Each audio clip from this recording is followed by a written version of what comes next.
Hey guys, welcome back to the optin influencers. आप सभी का वेलकम है आज की अपडेट में। आज हम बात करने वाले हैं बिटकॉइन के बारे में और भी चीज़ों को कंसीडर करेंगे जो मार्केट में इम्पैक्ट लाती है। देखिए, बहुत दिनों से आपने देखा होगा कि जब भी मार्केट एक पर्टिकुलर बिहेवियर करने लगती है, मार्केट्स आपको ये याद दिलाते हैं कि भैया देखो, ऐसे ही हूँ मैं और ऐसे ही चलती रहूँगी। ठीक है, मतलब कि अगर यहाँ पर बियर मार्केट चल रहा है तो हर कोई ये सोचेगा कि भैया ऊपर जाने पे मार्केट अब ये फेक रैली है, अब ये फेक रैली है, अब ये फेक रैली है।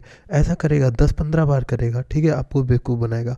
अब इसने 10-15 बार आपको बेयर मार्केट दिखा दी, फेक रैलीज भी दिखा दी, जैसे यहाँ पर हुआ, यहाँ पर हुआ, यहाँ पर हुआ, तो हर जगह पर यहाँ पर हो रहा है। देखो, ठीक है, एक दो तीन, तीनों के बाद क्रैश देखने को मिलता है हमको। ठीक है, डेली में अगर आप देखो तो ये जो है ना, ये इसके बाद अगर मार्केट कभी कभी क्या करता है, आप लोग को एक ऐसे पर्टिकुलर बिहेवियर में डाल देता है और उसके बाद एक्चुअल एक ऐसा मूव करता है जिसमें बहुत उल्टा हो जाती हैं चीज़ें। मतलब उल्टा, मतलब अपना बिहेवियर जो कर रहा था उसको तोड़ देता है। अब यही होता है जब पिछले कुछ घंटों के अंदर जो है, यहाँ पर पिछले कुछ घंटे नहीं, पिछले कुछ दिनों के अंदर 500 मिलियन डॉलर से भी ज़्यादा बिलियंस ऑफ डॉलर्स जो है लिक्विडेट हो गए, जो शॉर्ट करके बैठे हैं। ठीक है, वो ये सोच के बैठे कि मार्केट थोड़ा सा 18,000 तक आनी थी। सबने ये सोचा था, हमने आपने सबने, कि अगर ये फेक आउट रैली होती तो मार्केट सिर्फ 18,000 आती और 18,000 से डायरेक्ट ये नीचे चले जाती। ठीक है, लेकिन 18,000 तक आती है, दोबारा नीचे आती है, फिर से उठ के बाहर की ओर चली जाती है।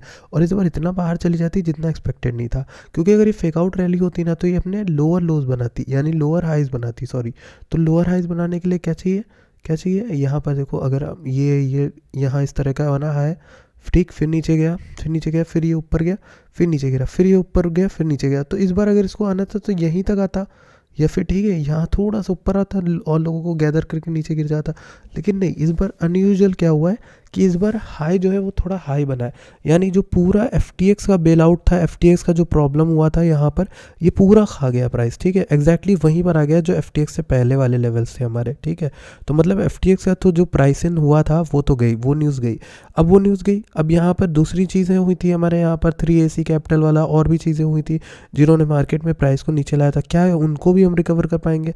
उसको देखने के लिए हम देखते हैं डेली का RSI। डेली का RSI जो थोड़ा बुलिश है और काफ़ी ज़्यादा ऊपर है। वैसे मेरा जो टारगेट था वो मैं आपको दिखा देता हूँ, मैंने क्या बोला हुआ था। मैंने यहाँ पर 200 EMA आप लोगों को बताई थी डेली में। ठीक है, और 200 EMA ने अच्छा खासा रेजिस्टेंस दिया था, उसी की वजह से हम लोग रुके हुए थे यहाँ पर। लेकिन आज जो है यहाँ पर कल के 2 हाई को इसने तोड़ दिया, जो मेरे लिए एक अच्छा संकेत होता है। क्यों?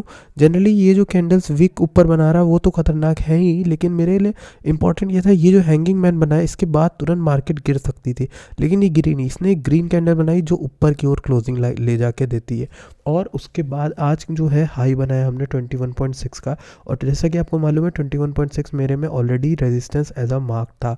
तो मार्केट एग्जैक्टली हमारे आसपास आई और वहाँ से इसने नीचे गिरा दिया। तो जिन्होंने यहाँ पर ऑर्डर लगाया होगा शॉर्ट वॉट का, तो उनका यहाँ पर प्रॉफिट चल रहा होगा। ठीक है, अभी लॉन्ग वॉन्ग वाले क्या कर सकते हैं, लॉन्ग वाले जो है वो वेट कर सकते हैं, क्योंकि देखो अभी यहाँ पर EMA पे अगर चाहो एंट्री लेना तो ले लेना। ठीक है, देखो मैं आपको दिखाता हूँ, डेली का एक रेंज बन रहा था और इसको हम 4 आवर में ज़्यादा क्लियरली देख पाएंगे। तो ये जो रेंज बन रहा था, हम इससे बाहर आ गए फाइनली, और बाहर आने के बाद हम इसी पे सपोर्ट लेके ऊपर की ओर गए।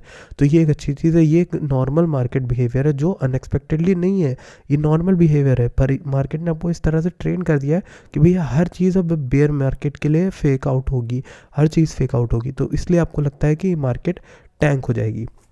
मैं अभी कुछ भी नहीं कहना चाह रहा, मेरा ये अनुमान है कि भैया मैं इस रेक्टेंगल में, रेड रेक्टेंगल में देखना चाह रहा हूँ प्राइस को। तो वहाँ से अगर मार्केट गिरती है तो गिर जाए, लेकिन पहले मुझे इसके अंदर देखना होगा प्राइस को, जो कि है अराउंड 21,900 से लेकर 23,400 के बीच में। अगर मार्केट दिखती है मुझे, तब मैं कुछ यहाँ पर किस तरह से बिहेव करती है तब मैं डिसाइड करूँगा। ठीक है, तो आपको भी यही देखना है।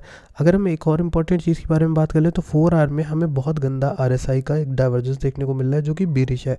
ठीक है, ये एक बेरिश स्ट्रक्चर है। तो मैं आप लोग को इसके लिए सावधान करना चाहूँगा कि भैया ये ध्यान देना कि मार्केट यहाँ से अगर टैंक होना चाहे तो इसके पास एक रीज़न है। कि क्या रीज़न है कि भैया, हाँ देखो, हाई राइज में है प्राइस, लेकिन यहाँ पर RSI हमें शो नहीं कर रहा है राइज।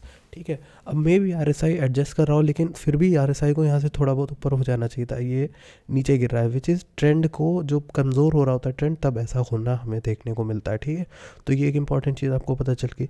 अगर हम बात करें यहाँ पर लिक्विडेशन, ये तो हमने देख ही लिया था। बाकी एक इंपॉर्टेंट चीज़ जो मुझे आपसे बात करनी है वो यहाँ पर DXY वगैरह को लेकर बात करनी है। तो पहले तो हम ग्लोबल सेंटिमेंट को देख लेते हैं। सबसे पहले ग्लोबल सेंटीमेंट को हम देखेंगे। S&P जो है हमारा एग्जैक्टली अच्छे रेजिस्टेंस के अराउंड है। जो मैंने आपको रेजिस्टेंस बना के दिया था 4,000 के अराउंड, 4,000 के ऊपर ही चला जाता है तो मार्केट सारी बियरिश हो जाएंगी, ठीक है।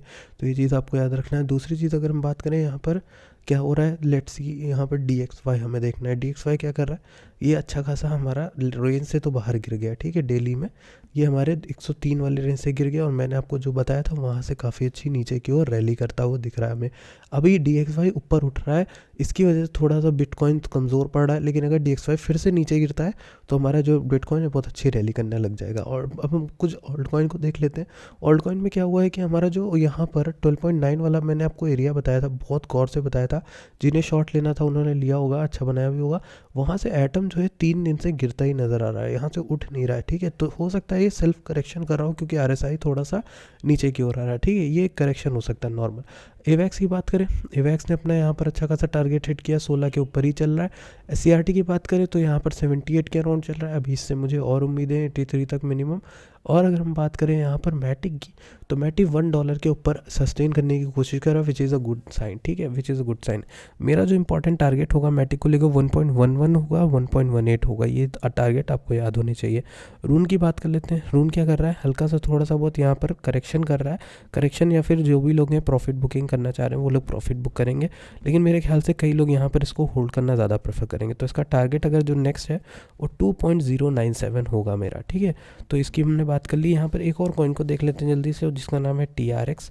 और TRX का हम लोग ये वाला चार्ट देख लेते हैं, लेट्स सी क्या कर रहा है। तो TRX भी अच्छी खासी रैली कर चुका है वैसे तो, मेरे ख्याल से डेली में अगर हम देखें तो ये अच्छा खासा यहाँ पर इस तरह का पैटर्न बना रहा है, ठीक है, TRX। तो मेरे ख्याल से एक ट्रेंड लाइन बन रही थी जिसका ब्रेकआउट अच्छा खासा होना चाहिए। अगर ये TRX 6 सेंट्स के 0.065 से ऊपर निकल जाता है तो TRX में हमें 7.4 तक का टारगेट मिल सकता है और 9.1 तक का टारगेट मिल सकता है।